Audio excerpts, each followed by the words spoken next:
David DeAngelis presents How to Get What You Want by Wallace D. Wattles. Digitally narrated using the voice of Edward Herman. Chapter 1. Getting what you want is success, and success is an effect, coming from the application of a cause. Success is essentially the same in all cases. The difference is in the things the successful people want, but not in the success. Success is essentially the same, whether it results in the attainment of health, wealth, development, or position. Success is attainment, without regard to the things attained. And it is a law in nature that like causes always produce like effects. Therefore, since success is the same in all cases, the cause of success must be the same in all cases. The cause of success is always in the person who succeeds. You will see that this must be true, because if the cause of success were in nature, outside the person, then all persons similarly situated would succeed.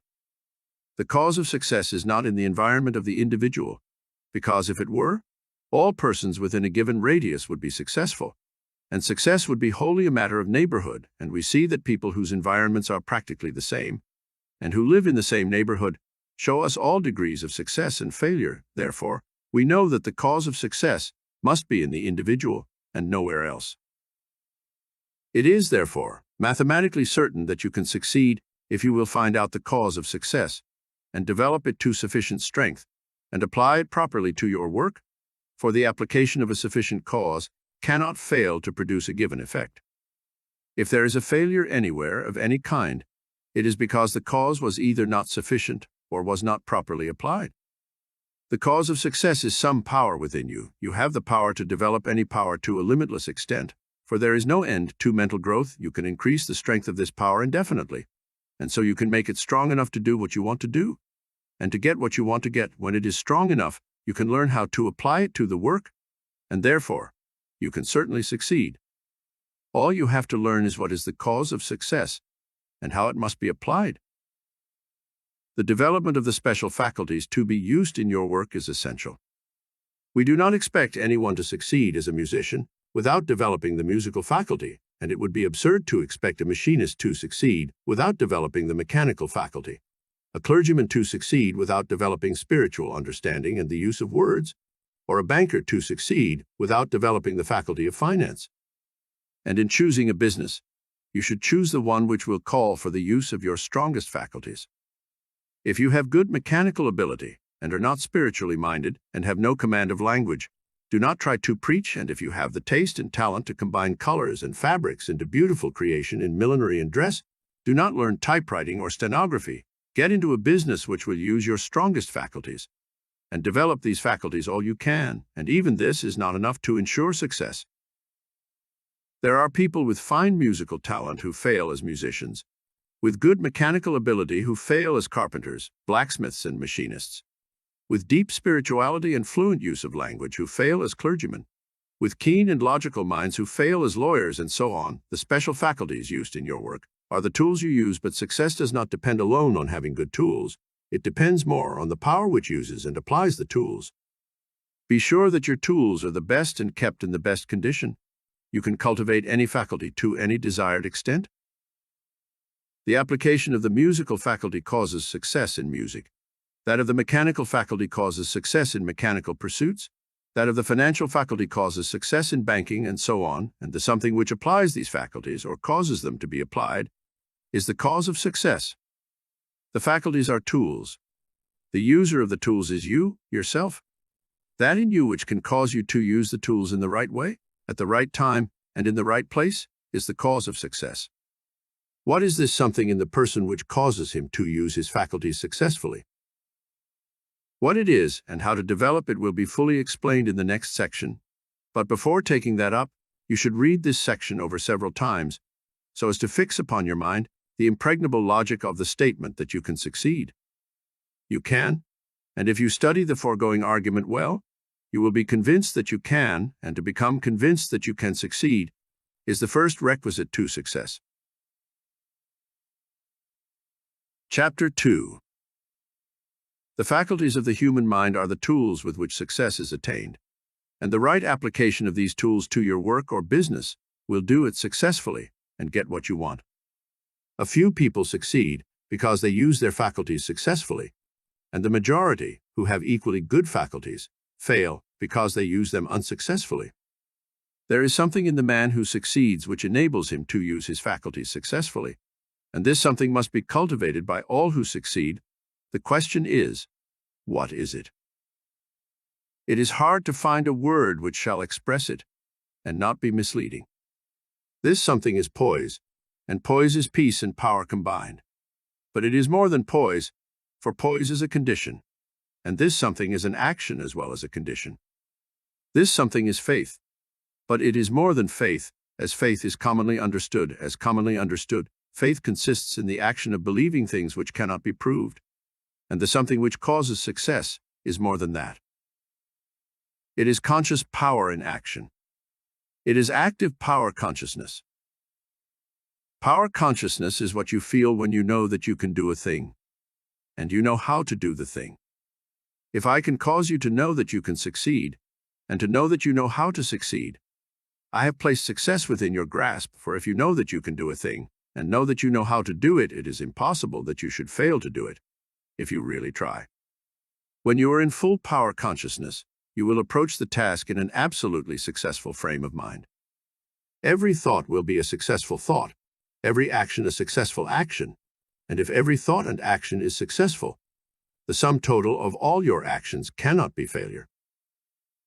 What I have to do in these lessons, then, is to teach you how to create power consciousness in yourself so that you will know that you can do what you want to do, and then to teach you how to do what you want to do.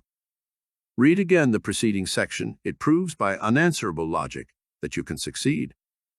It shows that all that is in any mind is in your mind, the difference, if any, being in development. It is a fact in nature that the undeveloped is always capable of development. We see then that the cause of success is in you and is capable of full development. Having read this, you must believe that it is possible for you to succeed, but it is not enough for you to believe that you can. You must know that you can, and the subconscious mind must know it as well as the objective mind. People have a way of saying, "He can who thinks he can," but this is not true. It is not even true that he can, who knows he can, if only the objective mind is spoken of, for the subconscious mind will often completely set aside and overcome what is positively known by the objective mind. It is a true statement, however, that he can, whose subconscious mind knows that he can, and it is especially true if his objective mind has been trained to do the work. People fail because they think objectively that they can do things, but do not know subconsciously that they can do them. It is more than likely that your subconscious mind is even now impressed with doubts of your ability to succeed, and these must be removed, or it will withhold its power when you need it most. The subconscious mind is the source from which power comes in the action of any faculty, and a doubt will cause this power to be withheld, and the action will be weak. Therefore, your first step must be to impress your subconscious mind with that fact that you can. This must be done by repeated suggestions. Practice the following mental exercise several times a day, and especially just before going to sleep. Think quietly about the subconscious mentality, which permeates your whole body as water permeates a sponge. As you think of this mind, try to feel it. You will soon be able to become conscious of it. Hold this consciousness and say with deep, earnest feeling, "I can succeed. All that is possible to anyone is possible to me. I am successful. I do succeed, for I am full of the power of success." This is the simple truth. Realize that it is true, and repeat it over and over until your mentality is saturated through and through with the knowledge that you can do what you want to do. You can, other people have, and you can do more than anyone has ever done, for no one has ever yet used all the power that is capable of being used. It is within your power to make a greater success in your business than anyone has ever made before you.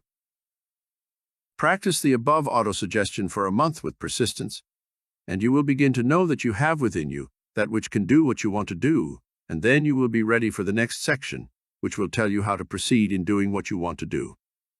But remember that it is absolutely essential that you should first impress upon the subconscious mind the knowledge that you can. Chapter 3. Having filled your mentality, conscious and subconscious, with the faith that you can get what you want, the next question is one of the methods. You know that you can do it if you proceed in the right way, but which is the right way? This much is certain: to get more, you must make constructive use of what you have. You cannot use what you have not, therefore. Your problem is how to make the most constructive use of what you already have. Do not waste any time considering how you would use certain things if you had them. Consider simply how to use what you have. It is also certain that you will progress more rapidly if you make the most perfect use of what you have. In fact, the degree of rapidity with which you attain what you want will depend upon the perfection with which you use what you have. Many people are at a standstill or find things coming their way very slowly because they are making only partial use of present means, power, and opportunities. You may see this point more plainly by considering an analogy in nature. In the process of evolution, the squirrels developed their leaping power to its fullest extent. Then a continuous effort to advance brought forth the flying squirrel, which has a membrane uniting the legs in such a way as to form a parachute and enable the animal to sail some distance beyond an ordinary leap. A little extension of the parachute jump of the flying squirrel produced the bot, which has membranous wings and can fly, and continuous flight produced the bird with feathered wings. The transition from one plane to another was accomplished simply by perfecting and extending functions. If the squirrels had not kept leaping further and further, there would have been no flying squirrel and no power of flight. Making constructive use of the leaping power produced flight. If you are only jumping half as far as you can, you will never fly. In nature, we see that life advances from one plane to another by perfecting function on the lower plane. Whenever an organism contains more life than it can express by functioning perfectly on its own plane, it begins to perform the functions of the next higher or larger plane. The first squirrel which began to develop the parachute membrane must have been a very perfect leaper. This is the fundamental principle of evolution and of all attainment. In accordance with this principle, then, you can advance only by more than filling your present place. You must do perfectly all that you can do now, and it is the law that by doing perfectly all that you can do now, you will become able to do later things which you cannot do now. The doing to perfection of one thing invariably provides us with the equipment for doing the next larger thing, because it is a principle inherent in nature that life continuously advances. Every person who does one thing perfect is instantly presented with an opportunity to begin doing the next larger thing. This is the universal law of all life and is unfailing. First, do perfectly all that you can do now. Keep on doing it perfectly until the doing of it becomes so easy that you have surplus power left after doing it. Then, by this surplus power, you will get a hold on the work of a higher plane and begin to extend your correspondence with environment. Get into a business which will use your strongest faculties. Even if you must commence at the bottom, then develop those faculties to the utmost. Cultivate power consciousness so that you can apply your faculties successfully and apply them in doing perfectly everything you can do now, where you are now. Do not wait for a change of environment. It may never come. Your only way of reaching a better environment is by making constructive use of your present environment. Only the most complete use of your present environment will place you in a more desirable one. If you wish to extend your present business, remember that you can only do it by doing in the most perfect manner the business you already have. When you put life enough into your business to more than fill it, the surplus will get you more business. Do not reach out after more until you have life to spare after doing perfectly all that you have to do now. It is of no advantage to have more work or more business than you have life to do perfectly. If that is the case, increase your vital power first. And remember, it is the perfection with which you do what you have to do now that extends your field and brings you in touch with a larger environment. Bear in mind that the motive force which gets you what you want is life, and that what you want, in the last analysis, is only an opportunity to live more, and that, therefore, you can get what you want only through the operation of that universal law by which all life advances continuously into fuller expression.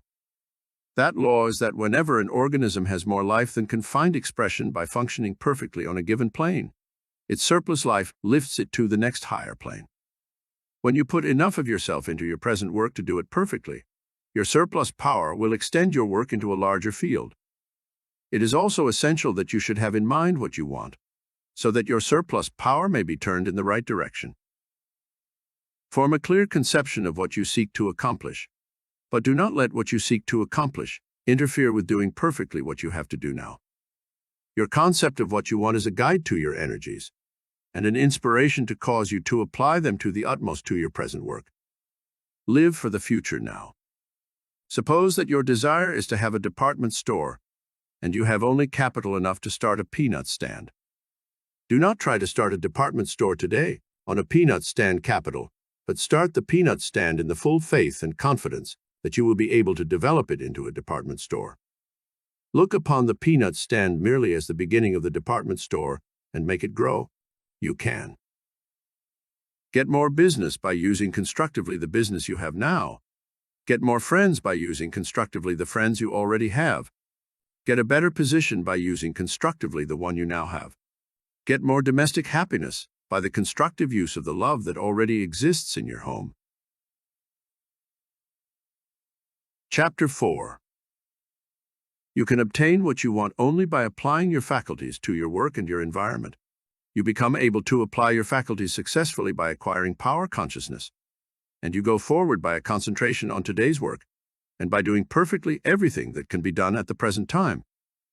You can get what you want in the future only by concentrating all your energies upon the constructive use of whatever you are in relation with today. An indifferent or half-hearted use of the elements in today's environment will be fatal to tomorrow's attainment.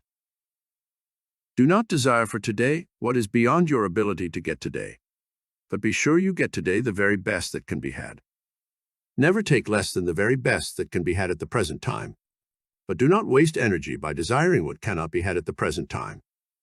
If you always have the best that can be had, you will continue to have better and better things, because it is a fundamental principle in the universe that life shall continually advance into more life and into the use of more and better things. This is the principle which causes evolution. But if you are satisfied with less than the best that can be had, you will cease to move forward. Every transaction and relation of today, whether it be business, domestic, or social, must be made a stepping stone to what you want in the future, and to accomplish this, you must put into each more than enough life to fill it. There must be surplus power in everything you do. It is this surplus power which causes advancement and gets you what you want. Where there is no surplus power, there is no advancement and no attainment. It is the surplus of life above and beyond the functions of present environment which causes evolution, and evolution is advancing into more life, or getting what you want. Suppose, for instance, you are in trade or a profession, and wish to increase your business. It will not do, when you sell goods or service, to make the matter a merely perfunctory transaction, taking the customer's money, giving him good value, and letting him go away feeling that you had no interest in the matter, beyond giving him a fair deal and profiting thereby. Unless he feels that you have a personal interest in him and his needs, and that you are honestly desirous to increase his welfare, you have made a failure and are losing ground. When you can make every customer feel that you are really trying to advance his interests as well as your own, your business will grow. It is not necessary to give premiums or heavier weights or better values than others give to accomplish this. It is done by putting life and interest into every transaction, however small. If you desire to change your avocation, make your present business a stepping stone to the one you want. As long as you are in your present business, fill it with life. The surplus will tend toward what you want. Take a live interest in every man, woman, and child you meet in either a business or social way, and sincerely desire the best for them. They will soon begin to feel that your advancement is a matter of interest to them, and they will unite their thoughts for your good. This will form a battery of power in your favor and will open ways of advancement for you. If you are an employee and desire promotion, put life into everything you do. Put in more than enough life and interest to fill each piece of work. But do not be servile, never be a flunky, and above all things avoid the intellectual prostitution, which is the vice of our times in many trades and most professions. I mean by this the being a mere hired apologist for and defender of immorality, graft, dishonesty, or vice in any form. The intellectual prostitute may rise in the service, but he is a lost soul. Respect yourself. Be absolutely just to all. Put life into every act and thought and fix power-conscious thought upon the fact that you are entitled to promotion. It will come as soon as you can more than fill your present place in every day. If it does not come from you, present employer, it will come from another. It is the law that whosoever more than fills his present place must be advanced. But for this law, there could be no evolution and no progress. But mark well what follows. It is not enough that you should merely put surplus life into your business relations. You will not advance far if you are a good businessman or employee, but a bad husband, an unjust father, or an untrustworthy friend. Your failure in these respects will make you incapable of using your success for the advancement of life, and so you will not come under the operation of the constructive law.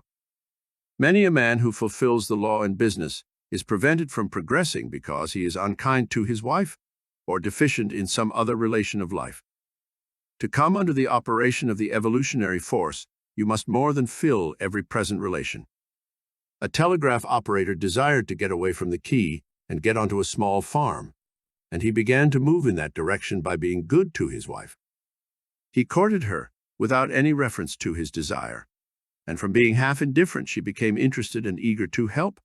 Soon they had a little piece of ground in the edge of the town, and she raised poultry and superintended a garden while he pounded the key. Now they have a farm, and he has obtained his desire.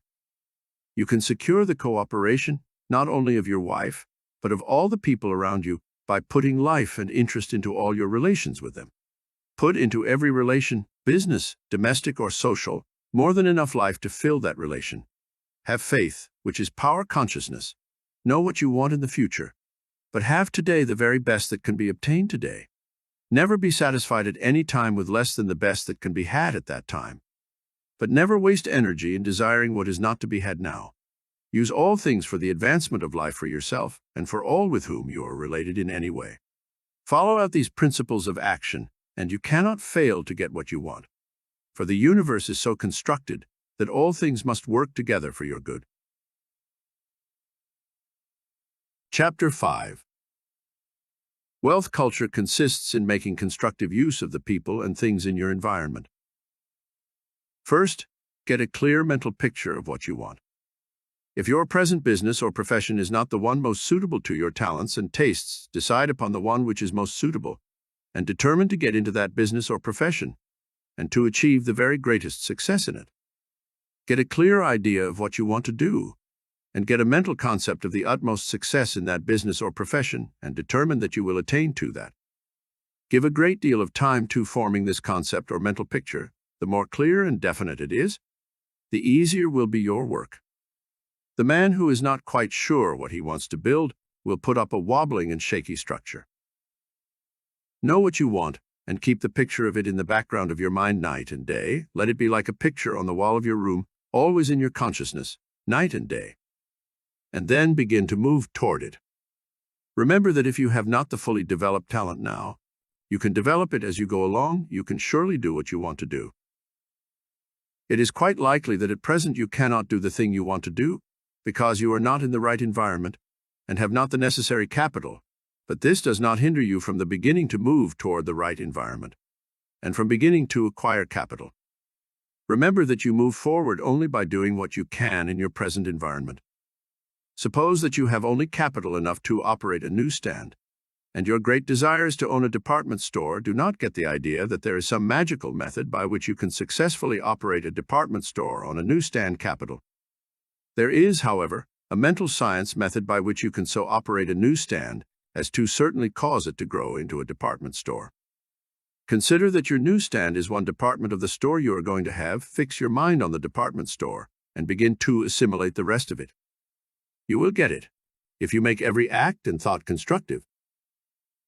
To make every act and thought constructive, everyone must convey the idea of increase. Steadily hold in mind the thought of advancement for yourself. Know that you are advancing toward what you want, and act and speak in this faith. Then every word and act will convey the idea of advancement and increase to others, and they will be drawn to you. Always remember that what all people are seeking for is increase. First, study over the facts in regard to the great abundance until you know that there is wealth for you, and that you do not have to take this wealth from anyone else. Avoid the competitive spirit. You can readily see that if there is limitless abundance, there is enough for you, without robbing anyone else. Then, knowing that it is the purpose of nature that you should have what you want, reflect upon the fact that you can get it only by acting. Consider that you can act only upon your present environment, and do not try to act now upon environment of the future. Then remember that in acting upon your present environment, you must make every act a success in itself, and that in doing this, you must hold the purpose to get what you want. You can hold this purpose only as you get a clear mental picture of what you want. Be sure that you have that. Also, remember that your actions will not have dynamic moving power unless you have an unwavering faith that you get what you want. This recording of How to Get What You Want by Wallace D. Wattles was presented by David De Angelis. Sound recording copyright 2022 and produced by DeepSend Limited 2022.